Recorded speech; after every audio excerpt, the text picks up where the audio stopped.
नमस्कार, भारत 24 देख रहे हैं आप, आपके साथ मैं हूं आयुष सूर्यवंशी और वक्त हो गया है इलेक्शन एक्सप्रेस का। लोकसभा में महिला आरक्षण बिल पर जमकर बहस, कानून बना तो 33% सीटें होंगी आरक्षित। लोकसभा में बोली स्मृति ईरानी, बीजेपी महिला आरक्षण देने वाली पार्टी, बीजेपी की ओर से दी 15 साल तक की महिला आरक्षण बिल की गारंटी। स्मृति ने विपक्ष पर लगाए भ्रमित करने के आरोप, कांग्रेस पर लगाए नरसिम्हा राव का सम्मान न करने के आरोप। लोकसभा में बोले अर्जुन राम मेघवाल, कहा यह बिल महिला सशक्तिकरण के लिए अहम, दुनिया को दिशा दिखाएगा महिला आरक्षण बिल। सोनिया गांधी के महिलाओं को समर्थन देने वाली बात पर बोले गृह मंत्री अमित शाह, हमें भी महिलाओं की चिंता, पुरुष कर सकते हैं महिलाओं की सुरक्षा। संसद की कार्यवाही शुरू होने से पहले विपक्ष ने की बैठक, मल्लिकार्जुन खड़गे के कार्यालय में हुई बैठक, महिला आरक्षण बिल को लेकर बनाई गई रणनीति।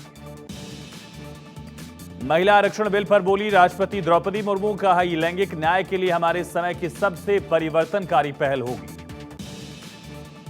केंद्रीय मंत्री अश्विनी कुमार चौबे का यूपी और इंडिया गठबंधन पर हमला, बोले बिल को लेकर विपक्ष ने जनता को डाला भ्रम में, वो नहीं करना चाहते बिल को पास। आप सांसद संजय सिंह का बड़ा स्टेटमेंट, कहा 2024 में बीजेपी को सत्ता से बाहर करके सही स्वरूप में लाएंगे महिला आरक्षण बिल, सरकार से संशोधन की करेंगे बात। बीएसपी प्रमुख मायावती ने केंद्र सरकार पर बोला हमला, का आगामी चुनाव से पहले महिलाओं को लालच देने के लिए लाया गया बिल, महिलाओं को आरक्षण देना नहीं है सरकार का इरादा। कांग्रेस सांसद काकोली घोष ने की ममता बनर्जी की तारीफ, कहा पश्चिम बंगाल देश का एकमात्र महिला मुख्यमंत्री वाला राज्य, बिल को भी दिया पूर्ण समर्थन। समाजवादी पार्टी सांसद डिंपल यादव की केंद्र सरकार से मांग, पिछड़ा वर्ग महिला तथा अल्पसंख्यक महिला को भी किया जाए नारी शक्ति वंदन अधिनियम में शामिल। कांग्रेस ने बिल का किया समर्थन, सोनिया गांधी ने स्त्री के योगदान को बताया अहम, बोली बिल आने से राजीव गांधी का सपना होगा पूरा। कांग्रेस नेता तारिक अनवर का केंद्र पर हमला, वर्तमान सरकार की नीति को बताया गलत, सरकार से राज्यसभा में पास बिल को अडॉप्ट करने की कही बात। शिवसेना सांसद प्रियंका चतुर्वेदी का बीजेपी पर हमला, कहा महिला आरक्षण बिल एक जुमला, ये कब लागू होगा सरकार को ये बताना चाहिए। कांग्रेस नेता सचिन पायलट ने बीजेपी पर लगाए मुद्दे भटकाने के आरोप, कहा बीजेपी लोगों को गुमराह करने के लिए उठा रही तरह तरह के मुद्दे। बीजेपी सांसद निशिकांत दुबे का हैरान करने वाला खुलासा, सोनिया गांधी पर सपा सांसद के कॉलर पकड़ने और मारपीट के लगाए आरोप। सीएम नीतीश कुमार की केंद्र सरकार से मांग, महिला आरक्षण के बाद देश भर में जाति आधारित जनगणना की मांग। गृहमंत्री अमित शाह का जयपुर दौरा, देर शाम पहुंचेंगे जयपुर, परिवर्तन यात्रा में होंगे शामिल, बीजेपी मुख्यालय में पार्टी नेताओं के साथ करेंगे बैठक। लोकसभा चुनाव को लेकर बीजेपी और आरएसएस की बैठक का लखनऊ में दूसरा दिन, कल कई अहम मुद्दों पर हुई चर्चा। बैठक में सीएम योगी, केशव प्रसाद मौर्य, ब्रजेश पाठक समेत कई नेता रहे मौजूद। मध्य प्रदेश के इंदौर में निकली जन आशीर्वाद यात्रा, सीएम शिवराज ने संभाली कमान, जनता का लिया आशीर्वाद। जन आशीर्वाद यात्रा में बोले सीएम शिवराज, जनता खुले मन से दे रही जनता को आशीर्वाद, जनता का समर्थन बीजेपी के साथ। राजस्थान पहुंचे उत्तराखंड सीएम पुष्कर सिंह धामी, झालावाड़ में परिवर्तन संकल्प यात्रा में लिया हिस्सा। सीएम पुष्कर सिंह धामी का गहलोत सरकार पर आरोप, कहा कांग्रेस की सरकार ने हमेशा हमारी पहचान को खत्म करने का काम किया, राजस्थान में महिलाओं के साथ हुआ दुराचार। हिमंता बिस्वा ने साधा सीएम गहलोत पर निशाना, कहा सीएम गहलोत ने गरीबों के विकास का किया नाटक, सीएम को जनता से मांगनी चाहिए माफी।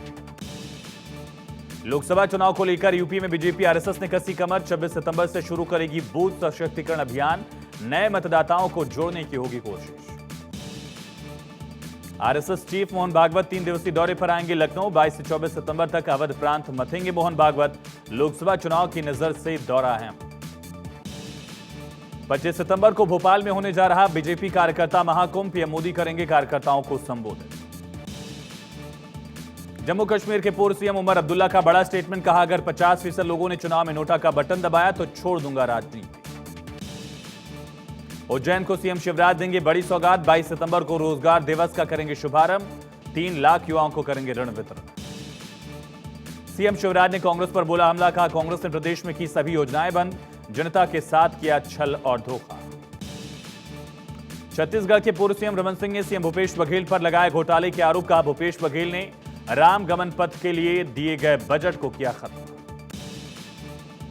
राजस्थान में बीजेपी की पहली परिवर्तन यात्रा का समापन। पूर्व राष्ट्रीय मंत्री महेंद्र सिंह की अगुवाई में समापन। यात्रा में कुल 8 विधानसभाओं को किया कवर। मध्य प्रदेश में कांग्रेस ने निकाली जन आक्रोश यात्रा। भ्रष्टाचार, बेरोजगारी जैसे मुद्दों पर शिवराज सरकार को घेरा। बीजेपी के खिलाफ एंटी इनकम्बेंसी को बूस्ट करने की कोशिश।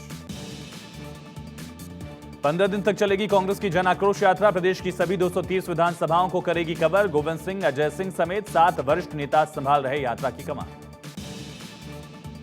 प्रियंका गांधी का कल छत्तीसगढ़ दौरा। भिलाई में करेंगे चुनावी सभा। महिला वोटर्स को लेकर कर सकती हैं बड़ा ऐलान। 28 सितंबर को मल्लिकार्जुन खड़गे का छत्तीसगढ़ दौरा। इस साल में खड़गे का चौथा छत्तीसगढ़ दौरा। चुनाव के लिए कर रही जनसभाएं। लोकसभा चुनाव को लेकर यूपी में सक्रिय हुई कांग्रेस। बीजेपी को घेरने की बनाएगी रणनीति। जनसभा में उठाएगी जातीय जनगणना का मुद्दा। सागर में हुई जन आशीर्वाद यात्रा में बोले सीएम शिवराज, आपने हमें प्यार दिया, हमने राज्य का विकास किया, ये सिलसिला लगातार जारी रखने की कही बात। सीएम हिमंता बिस्वा का भूपेश बघेल पर बड़ा हमला। बोले भूपेश बघेल ने छत्तीसगढ़ में नहीं किया विकास, असम और हिमाचल चुनाव में लगाया छत्तीसगढ़ का पैसा। एमपी चुनाव से पहले केजरीवाल का ऐलान। 24 घंटे फ्री बिजली देने का वादा। संबोधन करते हुए बीजेपी कांग्रेस दोनों पर बोला हमला।